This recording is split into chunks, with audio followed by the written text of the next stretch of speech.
مانتے رہیں گے۔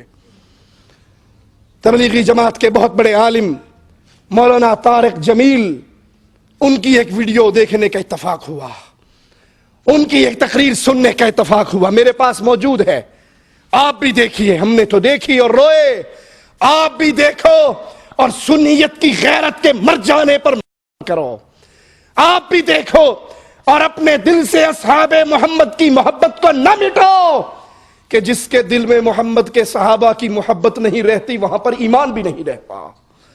ایمان اسی دل میں جگہ پکڑتا ہے جس دل میں ابو بکر، عمر، عثمان و علی، عائشہ، حفصہ، معاویہ، ابو سفیان، حسن اور حسین، زینب اور ام کلثوم کی محبت جاگتی ہے۔ وہ کہتے ہیں، مولانا طارق جمیل صاحب کہتے ہیں کہ یہ بھی سن لو، صحابہ کرام کو کافر کہنے سے آدمی کافر نہیں ہوتا۔ صحابہ کرام کو کافر کہنے سے آدمی کافر نہیں ہوتا، یہ میں نے اپنے اکابر کے فتاوی میں کہیں پڑھا ہے۔ ایک آدمی کہتا ہے کہ تمام صحابہ کافر تھے، اس پر اس کے کفر کا فتویٰ نہیں آئے گا۔ تکفیر صحابہ کے قائل کو کافر نہیں کہا جا سکتا۔ یہ بھی سن لو کہ تک صحابہ کو کافر کہنے سے آدمی کافر نہیں ہوتا، یہ اپنے ہی اکابر کے فتاوی میں نے پڑھا ہے۔ ایک آدمی کہتا ہے سارے صحابہ کافر تھے، اس پر اس کے کفر کا فتویٰ نہیں آئے گا، لیکن تکفیر صحابہ کے قائل کو کافر نہیں کہہ سکتے۔ انا للہ و انا الیہ راجعون۔ خود ساختہ امت کے جوڑ کے لیے بے قرار ہونے والے مولویوں، اگر تم صحابہ کے ایمان پہ امت کو جوڑنا چاہتے ہو تو یہ خسارے کا سودا ہے۔ ارے پہلے مسلمان تو یہی تھے، اگر ابو بکر مسلمان نہیں، اگر عمر مسلمان نہیں، اگر عثمان مسلمان نہیں، اگر علی مسلمان نہیں، ان کو کافر کہنے والا اللہ کی قسم 1000 دفعہ کافر ہے، وہ مسلمان نہیں ہے۔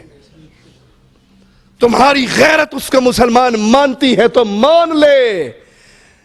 توحید کو اپنے سینے میں جگانے والے کی غیرت ابو بکر، عمر، عثمان کو کافر کہنے والے کو کبھی مسلمان نہیں کہہ سکتی۔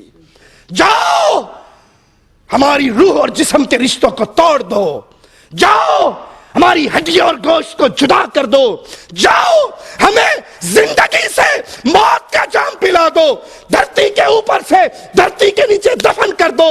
ابو بکر، عمر، عثمان کو کافر کہنے والے کو پھر بھی مسلمان نہیں مانتے۔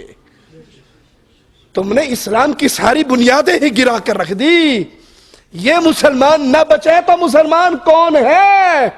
ارے اگر ابو بکر نہ ہوتے، عمر نہ ہوتے، عثمان نہ ہوتے، تم بر صغیر والوں ہندوؤں کے مندروں میں ٹل کھڑکا رہے ہوتے، بتوں کے سامنے سجدہ ریز ہوتے۔ عثمان رضی اللہ عنہ وارضاہ، ذی النورین عثمان، بلوچستان کے ساحل پہ اپنے دور خلافت میں فوجیں نہ اتارتے، برصغیر میں ایمان نصیب نہ ہوتا۔ معاویہ رضی اللہ عنہ وارضاہ بحری پہلا بیڑا بنا کر قسطنطنیہ کو فتح نہ کرتے، اسلام کیسے پھیلتا؟ جنہوں نے اسلام کو پھیلایا تم نے انہی کے ایمان کے انکار کرنے والے کو ایمان کا سرٹیفکیٹ دے دیا۔ یہ صرف اس لیے کہ تاکہ تمہارے چلے چلتے رہیں، تمہاری محبتیں چلتے رہیں، ہر کوئی کہے جی بڑے بے ضرر ہیں، کسی کو کچھ نہیں کہتے۔ یہ بے غیرتی ہے، یہ ایمان ہمیں قرآن اس کے خلاف درس دیتا ہے۔ جذبات میں نہیں کہہ رہا ہوں، اپنے پاس سے نہیں کہہ رہا ہوں، آؤ محمد کریم پہ نازل ہونے والا رب کا کلام سناؤں۔ ذالک مثلہم فی التوراۃ ومثلہم فی الانجیل۔ میرا مالک فرماتا ہے صحابہ کی یہ مثال انجیل میں ہے، تورات میں ہے، کہ زرع اخرج شطأہ فآزرہ فاستغلظ فاستوى علی سوقہ۔ ان کی مثال ایک کھیتی کی طرح ہے، بیج سے ایک چھوٹی باریک سی کومپل نکلتی ہے، پھر وہ تھوڑی سی مضبوط ہوتی ہے، وہ پھر تنا بنتی ہے، تنے پہ سیدھی کھڑی ہو جاتی ہے۔ یعجب الزراع، کسان، اس کھیتی کا رکھوالا اپنی لہلہاتی مضبوط ہوتی کھیتی کو دیکھ کر خوش ہوتا ہے۔ یہ صحابہ کرام کی کھیتی کس کی کھیتی تھی؟ محمد الرسول اللہ کی۔ یہ بیج کس نے بوئے تھے؟ محمد الرسول اللہ نے۔ یہ کھیتی محمد کریم کی، مثال صحابہ کی تھوڑے تھے، علی، ابو بکر، خدیجہ، بلال۔ پھر یہ کھیتی پھیلنے لگی، یہ مکہ میں پھیلی، یہ مدینہ میں پھیلی، یہ جزیرہ عرب میں پھیلی۔ پیارے حبیب اس کو دیکھ کر خوش ہوتے تھے۔ اگلا جملہ سنیے اور ان دیوس مولویوں کو سنائیے جو صحابہ کے دشمنوں کو، ان کو کافر کہنے والوں کو مومن مانتے ہیں۔ لِيَغِيظَ بِهِمُ الْكُفَّارِ، صحابہ سے نفرت کافر کرتا ہے۔ اس کھیتی کو دیکھ کر کس کو غصہ آتا ہے؟ غیظ و غضب میں کون تڑپتا ہے؟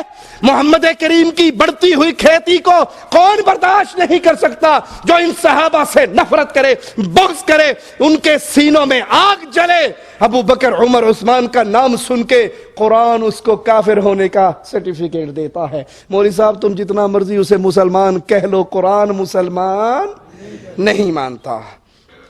قرآن حکیم کی یہی آیت، قرآن حکیم کی یہی آیت بیان کر کے امام مالک رحمہ اللہ فرماتے ہیں کہ صحابہ کرام سے نفرت کرنے والا، بغض رکھنے والا کافر ہے، مسلمان نہیں۔